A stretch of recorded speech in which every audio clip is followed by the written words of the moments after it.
සිවුරක් පුච්චන්න ඔබට තියෙන අයිතිය මොකක්ද? ඇයි එහෙම අයිතියක් නැත්තේ?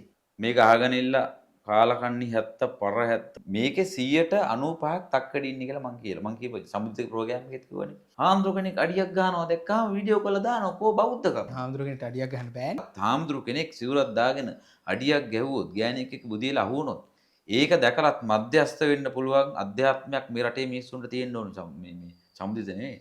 ප්‍රභා. ඇත්තටම සිවුරක්ද ගිනි තිබ්බේ වර්ණයට අනුව ඒක සිවුරක් වගේ පේන්නේ. මම අවුරුදු 26ක් ශාසනය හිටපු මිනිහෙක් විදියට සමාජයට යමක් පැහැදිලි කරලා දෙන්න ඕනේ. ඒතර ඔබ කොහොමද මේ එහෙම රැඩිකල් එකකින් ඉස්සරහට කොහොමද මේ බුදුදහමක් ඉස්සරහට? නෑ බුද්ධදහම දැන් බුදුදහම නෙවෙයි අරන් යන්නේ. නෑ බුදුදහම රැකුනේ භික්ෂුව නිසා.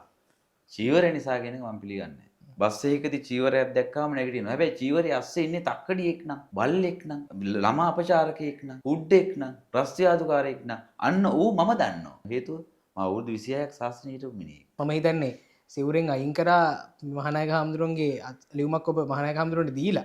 මහානායකට චීවරය ගලවන්නයි තියෙන්නේ. චීවරේ එතකොට නෑනේ මම පිළිගන්නේ නෑ ඒක. චීවරයේ දැරිය යුත්තේ අධ්‍යාත්මිකව පැවිදි වූෙක් විතරයි. හරි ඔබ කියන්නේ දැන් ඔය අධ්‍යාත්මය ගැනනේ. මම කියන්නේ දැන් මේ සම්මතේ චීවරේ දාන්න ඕනේ නිකායේ හාමුදුරුවනේ. නිකායේ නිකායේ එතන ගලවුවට පස්සේ ඔබ ආයේ චීවරයක් පළගෙන ඒක තමයි මගේ අයිතිය. මං කියනවා ඒක මගේ අයිතිය, මානව අයිතිය. කවුරු කියලාද මම අඳුනලා දෙන්න ඕනේ. විශ්ව බුද්ධ කියලා කතා කරනකොට මං කැමතියි. අද සාකච්ඡාව වෙනස්ම විදිහ කෙනෙක් එක්ක. වෙලාවකට ආන්දෝලනාත්මක කතා කියනවා, තවත් වෙලාවට තමන්ගේ ගැනම දේවල් කියනවා. එන්න මේ කාරණා එක්ක කතා කරන කෙනෙක් එක්ක තමයි අද දවසේ මගේ සාකච්ඡාව, අද මගේ ආරාධිතයා. අයිබෝන්. අයිබෝන්. වෙලාවකට හාමුදුරුවෝ කෙනෙක්. වෙලාවකට සිවුර ගලවනවා. කවුරු කියලාද මම අඳුනලා දෙන්න ඕනේ? ඔයා මාව දන්නේ නෑ. අපි දන්නේ දැන් විශ්වබුද්ධ හිමි කියලා කලින් දන්නවා. ඊළඟට දැන් මුනි කියලා ආය ආවා. අද මම කවුරු කියලා දන්නවද? විශ්ව බුද්ධ කියලා කතා කරනකොට මම කැමතියි. ඒක තමයි මගේ නම, අන්වර්ථ නාමය. එතකොට පළවෙනි කාරණේට එන්න කලින් පුංචි කතා ටිකක් අහලා ඉන්න. කොහොමද පොඩි කාලේ ගෙවුනේ සහ මේ මෙච්චර මේ වෙනකන් ජීවිතේ කොහොමද ගෙවුනේ? පොඩි කාලේ කියන්නේ මම අවුරුදු 9න් වගේ පැවිදි වෙනවා. පැවිදිලා අවුරුදු 26ක් වගේ ශාසනයේ ඉන්නේ. අවුරුදු 26කින් පස්සේ අර මෙයාට සිවුර පොරවලා සිද්ධියක් වෙනවනේ ආందోලනාත්මක සිද්ධියක්. ඒකෙන් පස්සේ සාමාන්‍ය සිවිල් ජීවිතයක ඉන්නේ දැන්. සාමාන්‍ය ජීවිතයක්. පාසල් කාලේ එහෙම එතකොට. ආ පාසල් කාලේ ගත්තාම මම ඉස්කෝලේ 4 වසරට ගියා. චුටි කාලේ. එතනින් පස්සේ අවුරුදු 9න් පන්සලට ආවම එතන ඉඳලා සාමාන්‍ය පිරිවෙන් අධ්‍යාපනය තමයි ගත්තේ. එතකොට මේ දැන් TikTok එකේ කතා වෙන සහ මේ සමාජයේ කතා වෙන කතාවක් තමයි සිවුරක් ගිනි තිබ්බා කියලා. ඇත්තටම සිවුරක්ද ගිනි තිබ්බේ තැඹිලි පාට රෙදි කෑල්ලක්ද ගිනි තිබ්බේ? ඒක ඇත්තම කහ රෙද්දක් නේ. සිවුරක් නෙවෙයි. නෑ ඔබ කියන්නේ සිවුරක් කියලා. ඔව් මෙහෙමයි. වර්ණයට අනුව ඒක සිවුරක් වගේ පේන්නේ. ඒක මම එතනදී අර කැප්ෂන් එකෙත් දාලා තියෙනවනේ චීවරය කියලා. නමුත් ඒකේ කහ රෙද්දක් ගෙන තියන්නේ. කහ රෙදි ගෙදර ඕන තරම් තියෙනවා පාවිච්චි කරන්න බැරි. මොකද ඒ කාලේ මම අවුරුදු 26ක් ඉන්න කාලේ පාවිච්චි කරපුවා. ඉතින් මට හිතුණා සිවුරක් ඈ 26ක්ම පාවිච්චි කරේ සිවුරක්. නෑ නෑ සිවුරක් සම්පූර්ණ වෙන්න තියෙනවනේ කාරණා ටික. ඒ ටික මහන්න ඕනි, ගන්ටියක් එන්න ඕනි. ඒක කොටස් කැපිලා තියෙන්න ඕනි. එහෙම නැතුව තනිකරම සිවුර මහන්න කලින් ගන්න ප්ලේන් රෙද්ද තියෙනවා. ඒතකොට ඒක චීවරයක් නෙවෙයි. ඒක නිකන් කහපාට වස්ත්‍රයක්. ඒකත් තමයි ඔය පුච්චලා ඊපරේදා මම හිතන්නේ ටිකක් සමාජයේ කතා බහට ලක් වෙන මාතෘකාවක් වුණේ. ඒ සිවුර හරි කහපාට රෙද්දක් කියමුකෝ. ඒක ගිනි තියලා මොකද්ද සමාජයට දෙන්න තියෙන පණිවිඩය? නිකන් ඔයාගේ නම මට හරියට ප්‍රභාත්. මම ඔයාගෙන් මහන්නම් දැන් ලංකාවේ මෑත කාලේ චීවරය දරන් ඉන්න අයවලු මං කියන්නේ අයවලුන් කියලා ඇත්තටම භික්ෂූන් නෙවෙයිනේ. චීවරය දරන් ඉන්න සමහරක් අයවලුන් සමාජයට නිරාවරණය වුණේ මොන වගේ විදියකටද? උදාහරණයකට අර අටමස්ථානේ සිද්ධිය. හරි. ඒ වගේ අපි නොඑක් චරිත සමාජයට නිරාවරණය වෙනවා. විතරයි. ඔව් චෝදනාවක් විතරක් ඒක සාමාන්‍ය චෝදනාවක්ම දෙයක. හරි ඒක චෝදනාවක් කියලා අපි හිමු කියමු. ඒ වගේම මම සාක්ෂි දරනවා ශාසනය ඇතුලේ ඒ වගේ දේවල් අනන්ත අපමාන වෙනවා අප්‍රසිද්ධව. මම ඒකට සාක්ෂි දරනවා. එතකොට මම අවුරුදු 26ක් ශාසනය හිටපු මිනිහෙක් විදියට සමාජයට යමක් පැහැදිලි කරලා දෙන්න ඕනේ. අනිවාර්යයෙන්ම ඇත්ත නැත්ත කියන්නේ. ඒතකොට ඇත්ත නැත්ත සමාජගත කිරීම ඇතුලේ සමහරක් වෙලාවට අපිට රැඩිකල් විදියට සමාජගත කරන්නත් වෙනවා. බණ කියලා පින්වත්නි මේ අහගන්න කියන එහෙම ස්වරූපයකුත් තියෙනවා. මේක අහගෙන ඉල්ල කාලකන්ණි 70 පර 70 උඹලට තේරෙන්නේ නැද්ද වගේ රැඩිකල් අදහස් විදියට ස්වරූපයකින් සමාජයට පණිවිඩයක් දෙන්නත් පුළුවන්. ওই දෙකම මම අනුගමනය කරනවා. දැන් මෙච්චර කල් අවුරුදු 2500ක්ම බුදුදහම රැකිලාවේ ඔන්න ඔය කියන හාමුදුරුවෝ හින්දානේ. ඒතර ඔබ කොහොමද මේ එහෙම රැඩිකල් කියලා අපි එක්කින් කියනවා. ඉස්සරහට කොහොමද මේ බුදුදහමක් නෑ ඉස්සරහට? බුද්ධ දහම දැන් බුදුදහම නෙවෙයි අරන් යන්නේ. නෑ බුදුදහම රැකුනේ භික්ෂුව නිසා චීවරය නිසා කියන එක මම පිළිගන්නේ නෑ. ඒක බොරු. බුද්ධ දර්ශනය කියන්නේ ආගම රැකෙන්න ඇති. ආගම කියන එක. ආගම කියන්නේ සංස්කෘතික ලක්ෂණ ටික, චෛත්‍ය ටික, පන්සල් ටික, සිවුරු දරාගෙන ඉන්න සෙට් එක. ඒ ටික රැකෙන්න ඇති මෙච්චර කාලයක්. කටන පින්කම් ටික, බෝධි පූජා ටික. ඔය අටමස්ථානට ඔය ටික රැකෙන්න ඇති. ඕක නෙවෙයිනේ බුද්ධ ආගම කියන්නේ. දර්ශනයනේ. බුදුහාමුදුරුවෝ දර්ශනයක් නේ කිව්වේ අධ්‍යාත්මය දියුණු කරගන්න විදියක් නේ. තමන් ගැන තේරුම් ගන්න විදියක්, තමන්ගේ හිත වැඩ කරන විදිය, තමන්ගේ ආත්මය දමනය කරගන්න විදිය. ඒක නෙවෙයිනේ දැන් තියෙන්නේ වෙනස් එකක් නේ. මේක ව්‍යාපාරයක් නේ තනි කරන්නේ. එතකොට මේ ව්‍යාපාරය නම් අවුරුදු 10 ගාණක් තිස්සේ රැකිලා තියෙනවා. හැබැයි මිනිස්සුන්ගේ අධ්‍යාත්මය වෙනස් කරන දර්ශනය රැකිලා නැහැ. ඒතර මම නියෝජනය කරන්නේ ප්‍රබාත් ආගම නෙවෙයි තථාගත දර්ශනය. ඒක ඉදිරියට අරගෙන පුළුවන් කියලාද? ඒක ඔය විදිහට අරගෙන බලද්දි බැනලා. මං කියන්නේ මෙහෙමයි. බණින එකට වැඩිය මම කියන මතය මිනිස්සුන්ට ඇහෙනකොට රිදෙනවා නම් කාට හරි. වාට මම කියන සමහර රැඩිකල් වචනයක් ඇහෙනකොට රිදෙනවා. ඒ රිදෙනවා කියන්නේ වාට ඒක ඇසෙන්න සුදුසුයි කියන එක ප්‍රබාත්. වාට තේරෙනවද? වාගේ අතුලාන්තයේ අඩුවක් තියෙනවා නම් තමයි මම කියන වචනේ හෙලවෙන්නේ. හැබැයි ලක්ෂ සංඛ්‍යාත ජනතාවක් මේ ලෝකෙ පුරාම ඉන්නවා. විශ්වබුද්ධ කියන වචන රිදෙන්නේ නැති අපක්ෂපාතීව මධ්‍යස්ථව පිළිගන්න. ඒක ඔයා දන්නවද? නෑ. ඔබද අනුගමනය කරන පිරිසක්? මම අනුගමනය කිරීමට වැඩිය මම කියන මතය පිළිගන්න. ඔව් ඇත්තනේ කියන්නේ. මු රැඩිකල් විදියට කිව්වත්, කුණුහරුපෙන් කතා කරලා කිව්වත්, සැරෙන් කිව්වත් විශ්වබුද්ධ කියන්නේ ඇත්ත කියලා පිළිගන්න පිරිසක් සමස්ත සමාජයේම දැන් ඉන්නවා. මම හිතන්නේ ඒක එන්න එන්න වැඩි වෙනවා. එතකොට දැන් ගිනි තිබ්බ එක රෙද්දක් කියලා කියන්නේ බල්ලට දැම්මේ? බල්ලට දැම්මෙත් කාරෙද්දක්. ඒ වුණාට ඉතින් මොනවාද ඔබ මේ සමාජය දන්නේ චීවරය කියලා. ඔබ කියන්නේ චීවරය ඔව් කියලා? ඉතින් චීවරය දැම්මේ නමුත් කාරෙද්දක් ඒක. තේරෙනවද? චීවරය දැම්මේ නමුත් ඒක කාරෙද්දක්. ඒතර නමුත් මං සමාජයට කියන්නේ ඇයි? ඒකට හේතුව මිනිස්සු කැමති චීවරයක් දැක්කාම මිනිස්සු නැගිටිනවා. බස් එකකදී චීවරයක් දැක්කාම නැගිටිනවා. හැබැයි චීවරයේ අස්සේ ඉන්නේ තක්කඩියෙක් නම්, බල්ලෙක් නම්, ළමා අපචාරකයෙක් නම්, හුඩ්ඩෙක් නම්, රස්තියාදුකාරයෙක් නම් අන්න ඌ මම දන්නවා. මේ චීවරේ පොරවන් ඉන්නේ තක්කඩියෙක්ද, ජෙනුයින් මිනිස්සෙක්ද, පැවිද්දෙක්ද, අධ්‍යාත්මයේ දියුණු වෙච්ච එකෙක්ද කියන එක මම දන්නවා. හේතුව මම අවුරුදු 26ක් ශාස්ත්‍රණීය හිටපු මිනිහෙක්. ඒතර ඕක සාමාන්‍ය මිනිස්සුන්ට පේන්නේ නැහැ නේ මේ ප්‍රබත්. සාමාන්‍ය මිනිස්සු අන්ධයි. ඕන තක්කඩි ජඩ බලු වැඩක් කරලා ඉවරලා සිවුර දාගත්තාම මිනිස්සු කියනවා අපි වඳින්නේ සිවුරටනේ. කමන්නේ මොකුඩ්ඩෙක් වුණත් කමන්නේ අපි දන ගහලා වැන්ද. ඔන්න ඔය කියන සංකල්පය බින්දින්න මට ඕන වුණා ප්‍රබත් මේ රටේ.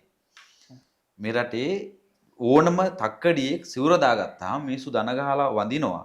ඒක වැරදි කියන එක මට සමාජයට ඒත්තු ගන්නන්න ඕන වුණා. මම හිතනවා ඊ පෙරේද ඔය කහ වස්ත්‍රයක් පුච්චල ඉවරලා මම සමාජයට නිරාවරණය කරන්න උත්සාහ කරේ යන්නේ පණිවිඩය. දැන් ඕකත් එක්ක මේ අර එක තැනක ටික්ටොක් වීඩියෝ එකම තියෙනවා අපේ ස්වාමීන් වහන්සේ කෙනෙක් කියනවා මේ ඔබ මහාන වෙලා මේ ශාසනයේ තියෙන මේ හාමුදුරුවන්ගේ තියෙන දේවල් එළියට දාන්න තමයි මහාන උනේ කියලා. ඒක ඇත්තද? මෙහෙමයි අවුරුදු 9න් මිනිහෙට ඒ වගේ ප්ලෑන් එකක් තියෙන්න බෑනේ ප්‍රබත්. අවුරුදු 9න් පොඩි එකෙක්ට ඒ වගේ ප්ලෑන් එකක් තියෙන්න පුළුවන්. හැබැයි මම මෙහෙම කතාවක් කියනවා සමාජයට. අවුරුදු 15ක් 16ක් වෙනකොට මම තීරණය කරනවා මේ පද්ධතිය මම වෙනස් කරනවා කියලා. එහෙනම් මෙහෙම කියන්න මම. මගේ මිෂන් එක පටන් ගන්න මට අවුරුදු 15ක් විතර සම්පූර්ණ වෙනකොට. මොකද්ද? ශාසනයේ තියෙන ජඩ කුප්පකන් ටික කවදා හරි ලෝකෙට නිරාවරණය කරනවා. ඒකේ ප්‍රතිඵලය තමයි විශ්වබුද්ධ කෙනෙක් පහළ වීම. අන්න එතකොට ඒ කතාව හරි. ඒතර ඔය සිවුරක් පුච්චන්න ඔබට තියෙන අයිතිය මොකක්ද? ඇයි එහෙම අයිතියක් නැත්තේ? ඉතින් ඔබ දැන් ඒ කියන්නේ ඔබ මම හිතන්නේ සිවුරෙන් අයින් කරා මහානායක හාමුදුරන්ගේ ලියුමක් ඔබ මහානායක හාමුදුරන්ට දීලා. එහෙම නේද? නෑ මම මෙහෙමයි ඔය සිවුර අයින් කරේ එතකොට කොහොමද? නෑ මහානායකට චීවරය ගලවන්නයි තියෙන්නේ. හරි මහානායකට පුළුවන් නිකායේ තමන්ගේ අයවලුන්ගේ එක්කෙනෙක්ව ලියුමකින් අයින් කරන්න. ඔව් එච්චරයි. චීවරය ගැලවීමේ අයිතිය නෑනේ. ඒ චීවරේ දාන්නේ හාමුදුරුවෝ. චීවරේ එතකොට නෑනේ මම පිළිගන්නේ නෑ ඒක. මම මේ කතාව පිළිගන්නේ චීවරයේ දැරිය යුත්තේ අධ්‍යාත්මිකව පැවිදි වූ විතරයි. සහතිකයෙන් පැවිදි වෙන්නම්. හරි ඔබ කියන්නේ දැන් ඔය අධ්‍යාත්මය ගැනනේ. ඔව්. මම කියන්නේ දැන් මේ සම්මතයේ චීවරේ දාන්න ඕනේ නිකායේ හාමුදුරුවනේ. නිකායේ නිකායේ එතන ගලුවට පස්සේ ඔබ ආයේ චීවරයක් ඒක පළගන්නේ තමයි මගේ අයිතිය. මං කියනවා ඒක මගේ අයිතිය, මානව අයිතිය ඒක. මගේ ඇඳුම අවුරුදු 26ක් මම ඇඳගෙන හිටිය ඇඳුම කොහොමද ගලවන්නේ? ඒක මට ඕන වෙලාවක අඳින්න පුළුවන්. මං කියනවා ඒකට රටේ නීතියෙන් ක්‍රියාත්මක වෙන්න. මම මගේ අරගලය වෙනුවෙන් මම සටන් කරනවා. දැන් ඔයා මගෙන් ප්‍රශ්න කරනවා මම ඔයාට කියනවා මම දානවා මම සිවුර මම පාවිච්චි කරන්නේ සමාජයට පණිවිඩයක් දෙන්න උන උනා මේ ධර්මාසනේ මගේ. හරි? මේ ධර්මාසනේ. එතකොට මට සමාජයට පණිවිඩයක් දෙන්න උන උනාම මම ජීවරය දරාගෙන ලයිව් ඇවිල්ලා හරි TikTok ලයිව් එකේ ගිහිල්ලා හරි මිනිස්සුන්ට කියන්න ඕන ටික කියනවා. අනිත් සාමාන්‍ය ජීවිතය ගත කරනකොට මම ওই විදියට සැරසෙනවා. මොකද්ද ප්‍රශ්නේ? තාම බන කියනවා. ඔව්. අනුගාමික වෙනවා. අනිවාර්යෙන් එනවා. තාම දැන් නම් මම පොඩ නතර කරලා තියෙන්නේ. එතකොට දැන් සිවුර පුච්චලා දැම්මනේ. ආයෙත් එතකොට අඳින්නේ නෑ මම ජීවිත සදාටම අයින් කරේ මම ඉදිරියේදී දේශපාලනයට එනවා. රටේ දේශපාලන ශාස්ත්‍රයට මම ඇතුල් වෙනවා. ඇතුල් වෙන විදිහ ගැන මට තාම අදහසක් නෑ. කුමන හෝ විදිහකින් මම රටේ දේශපාලනයට ඇතුල් වෙනවා හේතුව මේ රටේ මේ කියන ජඩ සිස්ටම් එක වෙනස් කරන්න එක්ක ශාසනය සුද්ධ කරන්න හරි බලය ඕන. බලය නැතුව කරන්න බෑනේ. බලයට වැඩිය මේක බය නැතුව කතා කරන්න පුළුවන් තැනක් තියෙන්න ඕනේ. එළියේ ඉඳලා කතා කරොත් එහෙම මේ දායක සභාවයි ඔර සිවුරු සෙට් එක එකතු වෙලා මොකද කරන්නේ නඩුවක් දාලා හිරේ දානවා. හැබැයි ඕක පාර්ලිමේන්තුව ඇතුලේ අපිට සත්‍ය තිත්ත්‍යත්ත බය නැතුව කතා කරන්න පුළුවන් එකම තැන ලංකාවේ පාර්ලිමේන්තුව කියලා මම එක වචනයක් කිව්වා මේ සිවුරු සෙට් එක කියලා. මෙච්චරකල් මේ දහම රැකගෙන ආවේ අපේ හාමුදුරුවරු. ඔයා ඒ පැත්තට දායක සභාව නියෝජනය කරන්නේ. හරි හරි එහෙම කියන්නකෝ. මම දායක සභාව නියෝජනය කරනවා. හාමුදුරුවරු තමයි රැකගෙන ආවේ. එහෙම ගෙනාවු හාමුදුරුවන්ට ඔබ කොහොමද ඔබ අවුරුදු 26ක්ද මහන් ජීවිතේ? ඔව් 26. 26ක් හිටපු ඔබ කොහොමද එහෙම ප්‍රබල චෝදනාවක් කරන්නේ? ඉතින් ඒක චෝදනාව මම නොබියව ඒ කරනවා. කියන්නේ සිල්වත් ගුණවත් හාමුදුරුවෝ නැද්ද? සිල්වත් ගුණවත් ඒ භික්ෂුන් වහන්සේලානේ. සිල්වත් ගුණවත් යථාවාදී තථාකාරී ගුණ තියෙන අව්‍යාජ ගති පැවතුම් ඇති සුපේසල ශික්ෂාකාමී සංඝ පිරිසක් මේ රටේ ඉන්නවා. උන්වහන්සේලා ඉන්නේ මගේ පැත්තේ. විශ්වබුද්ධගේ පැත්තේ. කෝ පේන්නේ නැහැ. ඉන්නවා අප්‍රසිද්ධව ඉන්නේ. උන්වහන්සේලා මෙහෙමයි. ඒ ඉන්න මේකේ 95ක් තක්කඩි ඉන්නේ කියලා මං කියලා. මං කියපුවා සමුද්‍රික ප්‍රෝග්‍රෑම් එකෙත් කිව්වනේ. 99ක් මේකේ තක්කඩි ඉන්නේ. කලින් කරපු එක. ඔව් 101යි ගුණවන්ත සංඝයා වහන්සේලා ඉන්නේ. ඒ ගුණවන්ත සංඝයා වහන්සේලා සියල්ලෝම මගේ පිටිපස්ස හිටන් ඉන්නවා. ඒක ඉදිරියේදී ඉස්සරහට ඉන්නේ. ඉස්සරහ දැන් ඉන්නේ උන්වහන්සේලා නිරාවරණය වෙන්නේ නැත්තේ මට වදින මඩපාර උන්වහන්සේලා වද්ද ගන්නෑ. සාමාන්‍ය ගුණධර්ම තියෙන අව්‍යාජ ගති පැවතුම් නැති සිල්වත් භික්ෂුන් වහන්සේලා බොහොම නිහඬයි. උන්වහන්සේලා දේශපාලනඥයින්ට කඩේ යන්නේ නැහැ. සීනි කිලෝ එකට අටපිරිකරේට දහත් වට්ටියට රුපියල් 18 5000 වලට ඇඹරෙන්නේ නැහැ උන්වහන්සේලා. උන්වහන්සේලා ලැබෙන දාන ටිකක් වළඳගෙන ඉන්න තැනකට වෙලා අධ්‍යාත්මික දියුණුව සපයගෙන උන්වහන්සේලා ජීවත් වෙනවා. උන්වහන්සේලා තමයි සංඝයා වහන්සේලා කියන්නේ. වා ඔය දකින්නේ මේ පන්සල් වල දේශපාලනයට කඩේ යන අරවා මේව කරන පිකටින් කරන කෑ ගහන දේශපාලඥයින්ගේ ස්ටේජ් වල කෑ ගහන්නේ ඝන සෙට් එක සංඝ සෙට් එක නිගණ්ඨයෝ. මේ කියන කතාව ඔබ සතුයි. මම සතු මං වගකීම ගන්නවා ඒකට. නිගණ්ඨයෝ ඉන්නේ මේක නිගණ්ඨ ශාසනයක්. ප්‍රභාත් මේක නිගණ්ඨයෝ වරක්ගෙන ඉන්නේ පන්සල් වල. අටමස්ථානේ ලොක්කගේ ඉඳලා. ඕක දාන්න ඕම මම කපන්නේ නැතුව. ඉතින් දැක්කනේ ඊපෙරේද ඔය අටමස්ථානේ සිද්ධිය මුළු රටේම මිනිස්සු ඊපෙරේද ඔන්න මම දැක්ක අද දැකලා තියෙනවා දාලා තියෙනවා පේජ් වලින් අර මේ ශුක්‍රාණු සාම්පල සහ පාපීසිත පිච්ච මේවත් එක්ක DNA මැච් වෙනවා කියලා. ගොසිප් වල දැන් යන්නේ. ඔව් ගොසිප් වල ඉතින් ඒ ගොසිප්මද අපි ඉස්සරහට බලමු ඒ අධිකරණ ඒක එළියට නිරාවරණය වෙන්නේ. මම කියනවා එහෙම දේවල් අනන්ත අපමාන මේ ශාසනයේ පන්සල් වාසේ සිද්ධ වෙනවා. පිරිවෙන් වාසේ සිද්ධ වෙනවා. ඔයාලගේ ළමයි අනන්ත අපමාන ශාසනයේ පිරිවෙන් වල අපයෝජනය වෙනවා. ඒක සාමාන්‍ය දෙයක්. ඕක කතා කරේ නෑ කිසි කෙනෙක් ශාසනයට රිදෙයි කියලා. මම කතා කරනවා. ඔබ මේ එහෙම වෙච් එකක් කර ඇරියස් එකක්ද කවර් කරන්නේ? මං කියන්නේ ඇරියස් කවර් කරන්න නැතුව ගමනක් යන්න බෑනේ බා. ඔවත් ඇරියස් එකක් කවර් කරන්න ඕනේ. ඔයාට සමාජය ගැන ඇරියස් එකක් තියෙනවා නම්, පවුල ගැන ඇරියස් එකක් තියෙනවා නම්, ස්ත්‍රීන් ගැන ඇරියස් එකක් තියෙනවා නම් ඒ කවර් කරන්න ඕනේ. ඇරියස් කවර් කරන්න නැතුව කොහොමද ඌ ගමනක් යන්නේ? මම කියන විශ්වබුද්ධ කියන්නේ හොඳටම ඇරියස් කවර් කරන මිනිහෙක්. ඒ කියන්නේ ස්ත්‍රීන් එක්ක ඇරියස් එකක් තිබ්බ හින්දාද අර ඒ කාලේ කිව්වේ සිවුරේ ඉද්දිම මෙහෙම ආතල් ගත්තා. ඔව් නෑ මේ ස්ත්‍රීන් එක්ක මට ඇරියස් එකක් නෑ. ඇත්තට මට ස්ත්‍රී සම්පත්තිය මට ඕනවටත් වැඩි ලැබිලා තියෙනවා. තාමත්? ඔව් ඒකේ ගැටලුවක් නෑනේ. ඒකත් මං අහන්න හිටියේ අර ගර්ල්ෆ්‍රෙන්ඩ් එතකොට තාම මෙහෙමයි ගර්ල් ෆ්‍රෙන්ඩ්ලා හිටියා ගොඩක්. ඔය මෑතකායේ නම් කියවිච්ච කෙනත් හිටියා. නමුත් දැන් මම රිලේෂන්ෂිප් වලින් ගොඩක් අයින් වෙලා තියෙනවා. හුදකලා ජීවිතයක් ගත කරන්න හේතුව මගේ ඉදිරි අරමුණු සම්බන්ධතාවයක් මත ගමනක් ගෙනියන්න අමාරුයි. ඒ කියන්නේ ආයි ගර්ල්ෆ්‍රෙන්ඩ් නැහැ. මම හිතන්නේ එහෙම නැති වෙයි කියලා මට හිතෙන ඉස්සරහට. පෞල් ජීවිතයක් ගැන හිතන්නේ. පෞල් ජීවිතයක් ගැන මම හිතන්නේ නැහැ. සාමාන්‍යයෙන් සමස්තය වෙනුවෙන් යමක් කරන මිනිහෙක්ට තමන්ගේ පෞද්ගලික ජීවිතය ගැන හිතන්න තියෙන අවස්ථාව අඩුයි කියලා. එහෙමද නැත්නම් දැන් කවුරුත් සෙට් වෙන්නේ නැද්ද? නෑ මට ස්ත්‍රීය පිළිබඳව ඒකේ වින්දනය පරිපූර්ණ වශයෙන් විඳ අවසා කියලා කිව්වොත් මම ස්ත්‍රී සැප මට ඇති වෙලා ඇති දැන්. දැන් මං කියන්නේ එළියේ අපේ තරුණයින්ට තියෙන ලොකුම හීනය කෙල්ලෙක් සෙට් කරගන්න එක. මම ඒක විඳ අවසා. එහෙම මිනිස්සු ඉන්නවා ලෝකේ. ඒතකොට තව මොනවද විඳින්න තියෙන්නේ? මුකුත් නෑ. මට තියෙන්නේ සමාජයට යමක් කිරීම විතරයි. මම දන්න දේ, තේරුම් ගත්ත දේ, අවබෝධ කරගත්ත දේ, හිත ගැන, අධ්‍යාත්මය ගැන මිනිස්සුන් උතරෙන් පරාස් දැන් පහුගිය දවස් ටිකේ මම මගේ සෝෂල් මීඩියා අධ්‍යයනය කළා බලන්න ඩ්‍රග්ස් වලට ඔල්ලු කොච්චර ඇබ්බැහි වෙලා ඉන්නවද? මයික් ගැන අහන්න හිටියේ. හරි ඒකත් වහන්න කොහොමද දෙන්න අහන වෙලාවට. එතකොට දැන් ඔය සියලු කාරණා එක්ක මේ පෝස්ට් එකක් දාලා තිබුණා. ඒකත් මම මේ බලලා ආවේ. සීගිරිය ඉතිහාසයක්. ඊළඟට රජතුමා වීම සිහිනයක් නෙවෙයි වගකීමක්. රජ වෙනවද? මේමයි. ලංකාවේ තියෙන ව්‍යවස්ථාවට අනුව රජ වෙන්න බෑනේ. ලංකාවේ ව්‍යවස්ථාව සුද්ධ හදපු ව්‍යවස්ථාව රජෙක් රට ඇතුලේ පහළ වුණොත් මේ කියන ව්‍යවස්ථාවෙන් රජා මරලා දානවා. අවසාන සීක රායසිංහ රජුට අවුරුදු 16ක් ඉන්දියාවේ හිරගෙදරකනේ මැරුණේ. මට මතක විදියට මම හිතන්නේ. මේ රටේ රජෙක්ට පහළ වෙන්න අවස්ථාවක් නැහැ මේ ප්‍රභා. රජවරු උපංගේ මරනවා. රජෙක් කියන්නේ පෙළපතකින් එන මිනිහෙක් නෙවෙයි.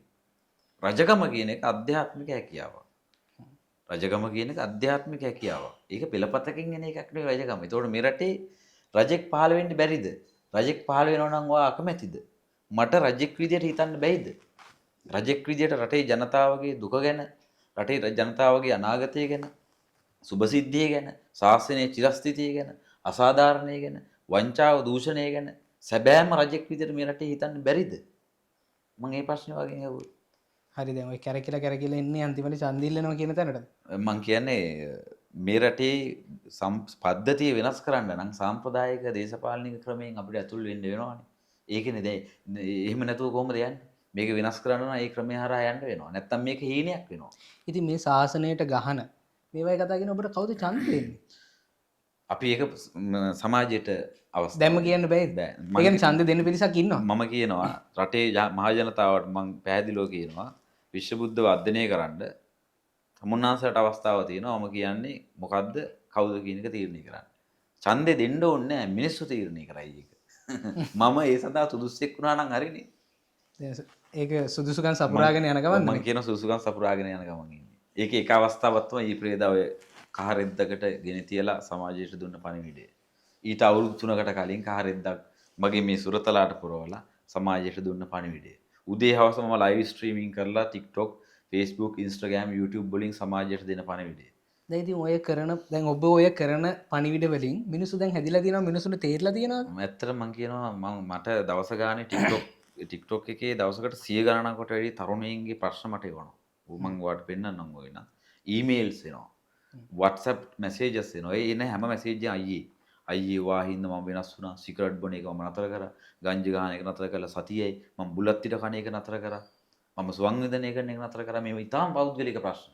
මට ඕන තරම් මේ සමාජයේ තරුණයින්ගෙන් එනවා. ඉතින් මට හිතෙනවා ඒක මට හොඳ අභිප්‍රේරණයක් මේ ගමන ඉස්සරහට යන්න. ජනාධිපති වෙන්න. ජනාධිපතිටත් වැඩි ඉහළ තැනක් මම හොයන්නේ මේ රටේ. ජනාධිපති කියන්නේ තනතුරක්නේ මේ බබා. ඒක තනතුරක්. මං කියනවා තනතුරක් නෙවෙයි මේ රටට ඕනේ. සැබෑ නායකත්වයක්. ඒ නායකත්වය කිසිදු රාජ්‍ය නායකයෙක්ගෙන් මම දකින්නේ නැහැ. දැන් ඔය ඔහොම කියාගෙන ආපු ගොඩාක් අයට ෆන් කරපු දැන් තිබ්බනේ. ප්‍රෝග්‍රෑම්ස් ගොඩක කිව්වා ෆන් කරන්නේ නැහැ කියලා. මේ බුදුදහමට ගහන්න. හෝ තවත් ආගම් වලට ගහන්න ඔබට ෆන් කරන්නේ කවුද? නැත්තම් ඔය ඡන්දයකට හෝ මොකේකට හරි එන්න ෆන් කරන්නේ කවුද? මෙහෙමයි. දැනට පහුගිය දවස් ටික CID එකේ මගේ බැංක් ගිණුම් ගත්තා. Bank accounts. ඊට පස්සේ ඒ වගේ ස්ටේට්මන්ට් ගත්තා.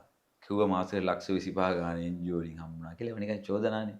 අදට CID එකට කිසිම චෝදනාවක් ඔප්පු කරගන්න බැරිලා තියෙන බබා. ඔප්පු කරගන්න බැරි හින්දා මෙයාලා කරේ නඩුව දැම්මා මේ කවුද නීතිපති ගාවට. උපුර ගන්න බැරුණා නීතිපති ගාවට දාන එක තමයි මෙයාලා කරන්නේ. අදටත් ඒවා නිකන් බොරු චෝදනානේ ප්‍රභාත්. මට එහෙම දෙනව නම් හොඳයි. මං කියන NGO කාරයෝ ඉන්නව නම් උදව් කරපියව මට. මං ඒ සල්ලි අරන් මිනිස්සුන්ට උදව් කරනවා. මට හම්බ වෙන හැම සතියෙම මේ පෙජරෝ එකට තෙල් ගහගෙන රට පුරා විදිනා මිනිස්සුන්ගේ දුක සැප හොයලා බලන්න. ඒ සල්ලි කොහෙන්ද දෙන්නේ? ඉතින් ඒක මම සෝෂල් මීඩියා වලින් Facebook එකෙන් YouTube එකෙන් එන ඒවා. මට එච්චර ඊට අමතරව මම එදා ඉඳන්ම මාව බලාගත්ත නිකන් දායකයෝ කියලා ගමුකෝ.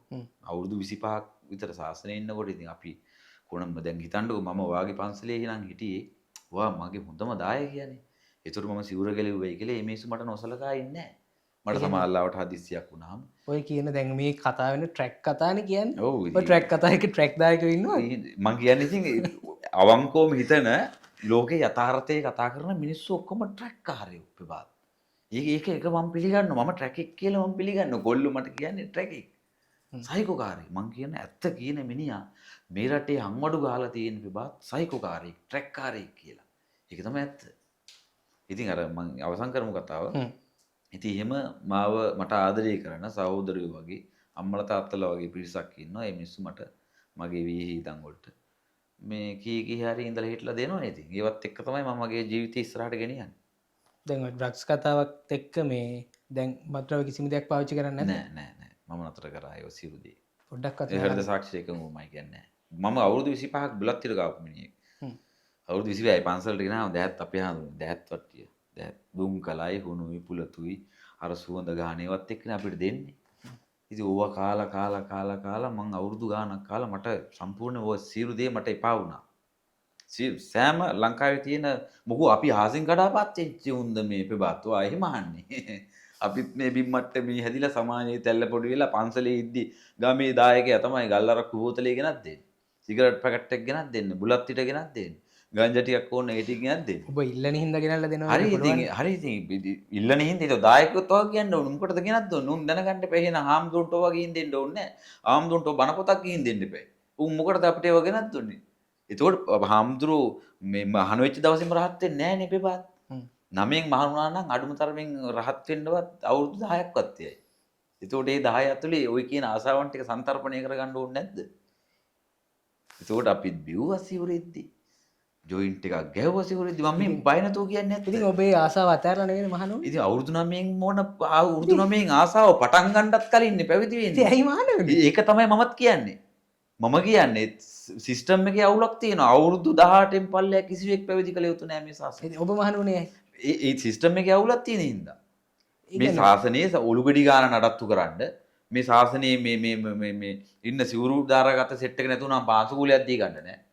ඉතින් කැමැත්තෙන් නේද මහණුනේ? නෑ මම කැමැත්තෙන් මහණුනේ. ඒක හරි. මම පොඩි කාලේ කැමැත්තක් තුන පැවිදි වෙන්න ආච්චි අම්මගේ ඉල්ලීමත් එක්ක මම පැවිදි වුණා. ඒක හරි. ආසාවක් තියෙනවනේ. ඔය පහන වෙන හැම එක්කෙනාම ආසාවක් නැතුව වලින් මාන කරනවා කියලා කියන්නේ නැහැ. හැබැයි මං කියන්නේ 6ක් 4ක් නොතේරෙන එකෙක් මාන කරන එක වැරදි කියලා මම කියනවා. ඒකේ ප්‍රතිඵලය තමයි මං වගේ එකෙක් විශ්ව බුද්ධ කෙනෙක් පහළ වීම. හරිනේ දැන්. දැන් හරිනේ ඔක්කොම පැටි කිරියෙම එළියනේ. ඒ කියන්නේ මම පැටි කිරියෙම එළියේ ඇරියස් එකක් කවර් කරන්නේ මේ. පැහැදිලිවම සාසනේ මොකද්ද ඒ ඇරියස්? ඒ ඇරියස් එක තමයි මම මෙච්චර කාලයක් මේ රටේ මිනිස්සුන්ගෙන් බත් ටික කාලා මිනිස්සුන්ට සේවය කරලා තියෙනවා. මිනිස්සුන්ට බණ කියලා තියෙනවා. පන්සල් ආරාම චෛත්‍ය බෝධිපාකාර ගොඩනගලා තියෙනවා. හරිද? වෙච්ච එක අතපසු වීමකින් පමණක් කිසිදු සොයා බැලීමක් නැතුව වග විභාගයක් නැතුව අවුරුදු 26ක් උපසම්පන්න භික්ෂුවක් වෙච්ච මාව ශාසනයෙන් රැපීම අත්තරෝ මතික ලෙස CID එකකින් සිවුරු ගැලවීම සාමාන්‍ය මිනිස්සු මම අවබෝධයට පත් වෙලා නැහැ කියලා මම මේ කතාවේදී කියනවා. මම පුතඥයෙක් විදිහට කතා පුතඥ සාමාන්‍ය මිනිහෙක් විදිහට මට සැබෑ පැහැදිලි කැක්කුමක් තියෙනවා. ඒ කැක්කුම තමයි උඹලා වැරදි කර මේක හැංගිලා ඉන්නවා. උඹලා මට කරපු දේ මෙහෙමනම් මම උඹලාගේ සියලු රහස් ටික සමාජයට නිරාවරණය කරනවා. ඒක තමයි මම මේ සත්භාවයෙන් කරන්නේ. ඉතින් දැන් ඔබ බල්ලොන්ට සිවුරු දාන මිනිස්සෙක්. සිවුරු පුච්චන මිනිස්සෙක් කොහොමද ශාසනය තියන් ඉන්නේ? ඈ ඉතින් ඒ ටික ශාසනයේදී කරේ නෑ. එතකොට ඉතින් ශාසනයෙන් අයින් කරනවා. ඒ ටික ශාසනයේදී කරේ නෑනේ මම. ඒ කාලෙත් මොන හරි කරන්න නැති අයින් කළා. නෑ මොකුත් නෑ. ඒක ඔක්කොම ඇයි ඒ කාලේ ඉතින් අර රෙස්ටුරන්ට් වලට ගියේ?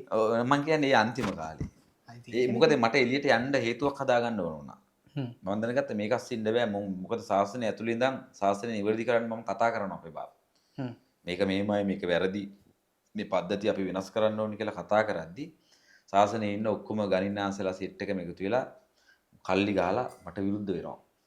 මම දැනගත්තා හරි දැන් එහෙනම් මට මේක ඉන්න කාලේ නෙවෙයි. මම මේක කඩාගෙනම මේක බ්ලාස්ට් කරගෙන මේ එළියට යනවා කියලා තමයි මම ওই පාවාදීන් ටික කරේ. අදටත් ඒ පාවාදීන් කරනවා. තව කියන්න ගොඩක් දේවල් තව කියන්න දේවල් තියෙනවා කියන්නේ නැතුව ඉන්නේ. ඇයි කියන්නේ නැත්තේ? මේ කියන්නේ මෙහෙමයි. ඉතින් ඔය එකක් දෙකක් කිව්වම ඇතිනේ. එහෙම වුණොත් එහෙම මේ හැම පන්සලක්ම වහන්න වෙනවා මේ රටේ තියෙන.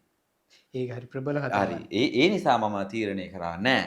මේ රටේ රාජ්‍ය පාලනය වෙනුවෙන් මම තරක කරනවා. ඇයි ඒ? අර අතන පොඩ්ඩක් මේව කරගෙන ඇයි හැම පන්සලම වහන්න වෙන්නේ? ඒ වහන්න වෙන්නේ ඉතින් මේ බුදුහාමුදුරුවෝ කිව්ව දේ නෙවෙයිනේ කරන්නේ. මේ පාන්සුකුල කරගෙන මේ බෝධි පූජා තියාගෙන මේ මිනිස්සුන්ට මේ දහත් වට්ටි පූජා කර අටපිරි කර විකුණ බිස්නස් කර මේ මොකෝ ඕකද බුදුහාමුදුරුවෝ කිව්වේ? මේක මම දැක්කා තව තැනක කියනවා කියන්නේ පන්සල් පල්ලි වලට වඳින්න ඕනේ නැල්ලු චෛත්‍ය වලට වඳින්න ඕනේ නැල්ලු ඉතින් මං කියන්නේ තමන්ගේ කකුල් දෙක ගාව මල් තියලා තමන්ට වැඳගන්න තැනට ಗುಣධර්ම ටික අපි හදාගත්තා නම් ප්‍රභාත් ක්‍රිස්තියානි දෙමළ හින්දු මුස්ලිම් බර්ගර් හැම මිනිස්සයම ආගමික නායකයෝ පස්සේ යන්න ඕනේ නැහැ. ඒක තමයි ශාස්ත්‍රවරු කිව්වේ අපිට. ඒ සරල කාරණාවක් මුන්ට තේරෙන්නේ නැහැ. දැන් පන්සලට ගිහිල්ලා හොඳට තෙල් මල් අරගෙන කොණ්ඩේ පීරලා ගිහිල්ලා හාමුදුරු කෙනෙක් රැයට කනවා දැක්කම මුන් ගෙදරට ඇවිල්ලා TikTok එකේ වීඩියෝ කරලා දානවා. හාමුදුරු කෙනෙක් අඩියක් ගන්නවා දැක්කම වීඩියෝ කරලා දානවා. කෝ බෞද්ධකම. කෝ ගුණධර්ම. හාමුදුරු කෙනෙක්ට අඩියක් ගන්න බෑනේ. මං කියන්නේ ඉතින් ඉතින් එන හාමුදුරුවෝ කියන්නේ නෙවෙයිනේ. ඔව්. ඉතින් ඒකට කලකිරෙන්නත් බෑ එහෙමනම්. ඒක දැකලත් හාමුදුරු කෙනෙක් සිවුරක් දාගෙන අඩියක් ගැහුවොත් ගෑණියෙක් එක්ක බුදියලා අහුවනොත් ඒක දැකලත් මධ්‍යස්ත වෙන්න පුළුවන් අධ්‍යාත්මයක් මේ රටේ මිනිස්සුන්ට තියෙන්න ඕන මේ සම්මුදිත නෙවෙයි. ප්‍රභා. හරිද? තේරෙනවද? ඒක කවලා දාගන්න. හරි. මේ ඒක තියෙන්න ඕනේ. ඒක නෑනේ. ඒක තමයි මම මේ හදන්නේ. ඒක සාමාන්‍ය දෙයක්. හාමුදුරු කෙනෙක් ගෑණියෙක් බුදිය ගන්න එක. අරක්කු ටිකක් මොනේ. ඒක සාමාන්‍යයි. සාමාන්‍යයි. ඒක සාමාන්‍යයි. ඔයාලට අරුමයක් වුණාට ඒක සාමාන්‍ය දෙයක්. ඒක ප්‍රසිද්ධ නොවුණාට ඒක සාමාන්‍ය පන්සල් වල වෙනවා. ඔබ ඔය කරපු වැරදි ටික ඔබ දාන්න යන්නේ අනිත් ඉන්න හාමුදුරුවෝ. හරි මං කියන්නේ ඒ ටික කරන්නේ නැති පිරිසක් ඉන්නවා කියමුකෝ. උන්වහන්සේලාට මේක අදාළ නැහැනේ. උන්වහන්සේලාට මේක අදාළ නැහැ. උන්වහන්සේලාට මේක වදින්නෙත් නැහැනේ. ඒතර මේක සමස්තයට නෙවෙයිනේ මම කියන්නේ. සමස්තය ලෙස නිරූපණය කරන බහුතරයක් හිමයි කියලා මං කියනවා. ඒ කියන්නේ පන්සලේ 10ක් හිටියොත් 8ක් නම් අඩිය ගහනවා. හරි. එක්කෙනෙක් දෙන්නෙක් තමයි බේරිලා ඉන්නේ. ඔයා මද්ද්‍රව්‍යත් පාවිච්චි කරන්නේ නැහැ. ඒ වගේ. ඒක ගිහි සමාජෙත් එහෙමනේ. පවුල් 10ක් ගත්තොත් එහෙනම් පවුල් 10කින් පවුල් 2ක විතර තමයි කිසි දෙයක් වසක් විසක් පාවිච්චි නොකරන සමාජිකයෙක් ඉන්නේ. ගොනිත් ඔක්කොම එහෙමයි. ඔය සමයත් බියර් එකක් හරි බොනවා. ඔය තිත්ත ඇත්ත පිළිගනින්න. මං කියන්නේ පිළි අරගෙන මුන්ට අඩත් තේට්ටම් කරන්න ගහන්න වීඩියෝ කරලා දාන්න නෙවෙයි. අවබෝධය, මධ්‍යස්ථකම, හදවතේ අව්‍යාජකම, සත්‍ය පිළිගැනීමේ පෞරුෂත්වය ඇති කරගන්න ඕන රටේ මිනිස්සු. අන්න එදාට ඔය වගේ සාමාන්‍ය දෙයක් වුණාම ශාසනය විනාශ වුණා. බල්ලට සිවුරු පෙරුවා අපේ ජාති ඉවරයි, ආගම ඉවරයි කියලා කෑගගා දඟල තමන්ගේ අතුලාන්තයේ ගිනි තියාගන්න ඕනේ නැහැ කියලා මම රටේ මහ ජනතාවට කියනවා. ඔයා වෙනුවෙන්. දැන් ඒ කාරණා ඔක්කොම එක්ක තවත් කතාවක් තිබුණා මේ විහාර දේවාලගම් පනත් වෙනස් කරන්න ඕනේ. තවත් ඔහොම කතා. හරි ඔබට දැන් අවුරුදු 26ක් මහාන වෙලා හිටපු හින්දා මහානගම ගැන කතා කරන්න පුළුවන්. පුළුවන්. මේ විහාර දේවාලගම් පනත් ගැන මේ ඒව ගැන කතා කරන්නේ කොහොමද? මෙහෙමයි. විහාර හා දේවාලගම් පනත සුද්ධ හදපු නීතියක්. ඒ කියන්නේ ඉංග්‍රීසි ආණ්ඩුවෙන් හදුවේ. කොහොමත් මේ ඉංග්‍රීසියෙන් විසින් මේක පාලනය වෙන්නේ. මම නියෝජනය කරන රජ පෙළපත. මම හිතන්නේ පතන්නේත් ඒ විදිහට. ඔව්. ඒ කියන්නේ මම හිතන්නේ රජෙක් විදිහට. සරලව. එහෙමනේ මම තමයි මම කතා කරන්නේ උත්තර දෙන්නේ.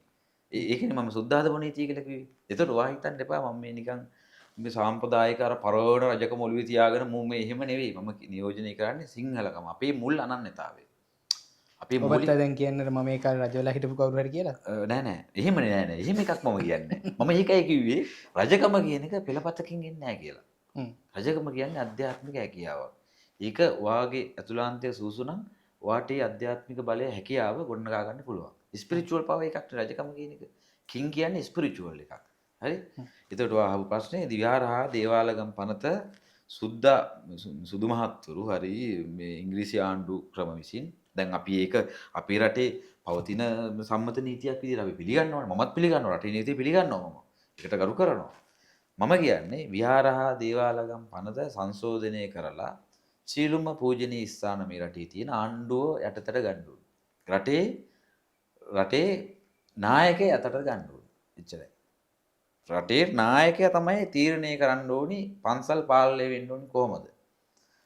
ශාසනයට ඇතුල් වෙනවා නම් අලුතෙන් සංඝයා වහන්සේ කෙනෙක් රටේ නායකයාට බලය තියෙන්න ඕනි ඒක ඉන්ටූ කරන්න. තේරුණාද කිව්දේ? මහා නායක කියලා මේ වැඩක් නැහැ. ඒක පැත්තකට දාන්න ඒවා ප්‍රශ්න ගන්න ඕනේ. ඒකටම උත්තර දෙන්නේ නැහැ. හරි? මම මේ කියන්නේ මගේ මතය. රටේ රාජ්‍ය නායකයා තීරණය කරන්න ඕනේ ශාසනයට කවුද ඇතුළත් වෙන්නේ කියලා. ශාසනයට අද දෛනිකව 1000ක් ඇතුළත් වෙනවා නම් ඒ හැමෝ ගැනම පූර්ණ අවබෝධයක් රටේ නායකයාට තියෙන්න ඕනේ. මොකද ශාසනය කියලා කියන්නේ ඒ තරම් ප්‍රබල තැනක්. එතකොට ශාසනයට අරගෙන ඉන්න මේ නිගණ්ඨයට මම මේ කියන්නේ සුපේසල ශික්ෂාකාමී භික්ෂුන් වහන්සේලාට නෙවෙයි. හොඳට වරද්ද ගන්න එපා බබාත්. සුපේසල ශික්ෂාකාමී භික්ෂූන්ට නෙවෙයි මං කියන්නේ නිගණ්ඨ සම්පදාය නඩත්තු කරන නිගණ්ඨයින්ට මං කියන්නේ මේ පන්සල් ඔක්කොම බූදල් ක්‍රමයට යන්නේ.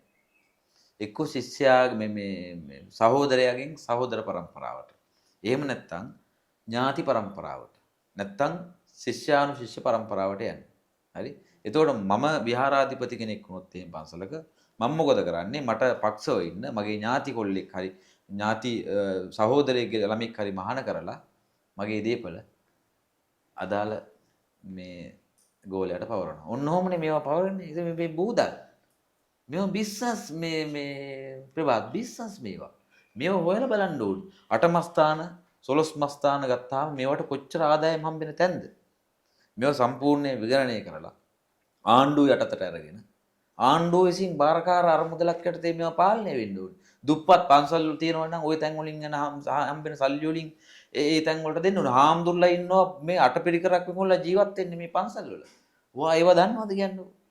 බුලත් ටිකක් ගන්න සල්ලි නැහැ. බස් එක යන්න සල්ලි නැහැ. ඒ නිසා තමයි පාන්සු කූල වලටයි පිරිත් කීකේ මිනිසුන්ට කඹරන්න වෙලා තියෙන්නේ. රජයෙන් හාමුදුරු කෙනෙක්ට වැටුපත් දෙන්න ඕනේ. මේ නේ ඔක්කොම පන්සල් ටික එක තැනකට ලින්ක් කරලා එක නෙට්වර්ක් එකක් හදලා පන්සලට එන මිනිස්සු නිකන් සර්විස් එකක් ගන්න බෑ. මේ පිනපව බොරුවට මෙමු ඉස්සරහට දාගෙන බිස්නස් එකක් කරන්නේ.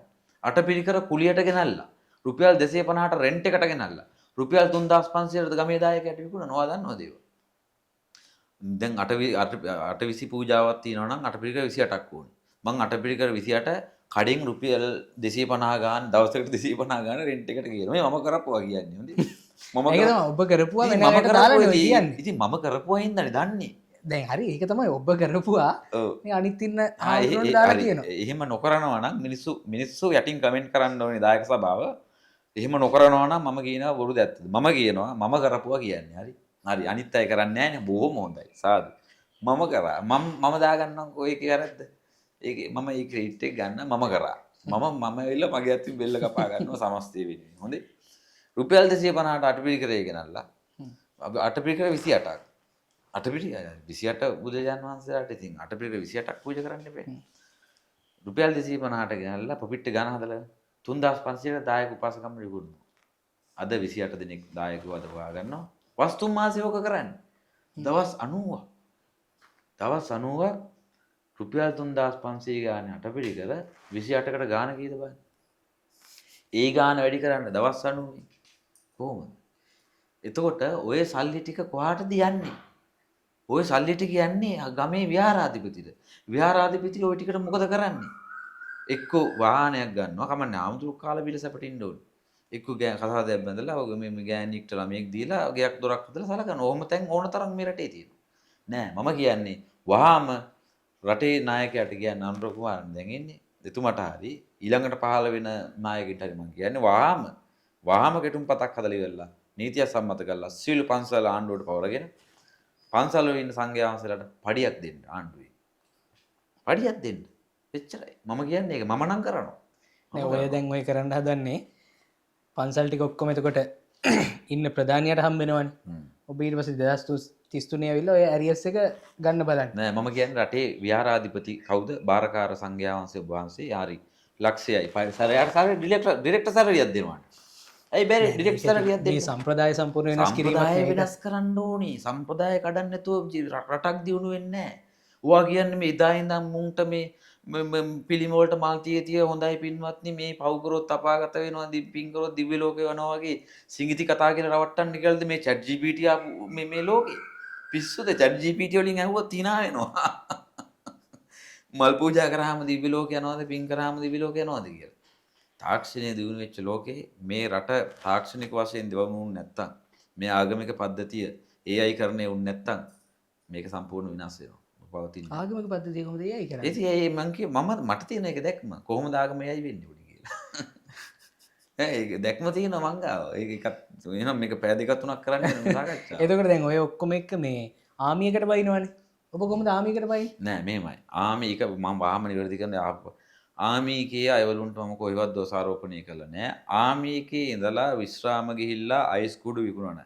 හොරමරකම් කරන. තක්කඩිකන් අර මගේ පහුගිය දවස් ටිකේ මට පහර දීලා මගේ iPhone 16 Pro Max දුරකථනය හොරකම් කරේ ආමි එකේ හිටපු ආබාධිත වෙලා රිටයර් වෙච්ච සෙබලෙක්.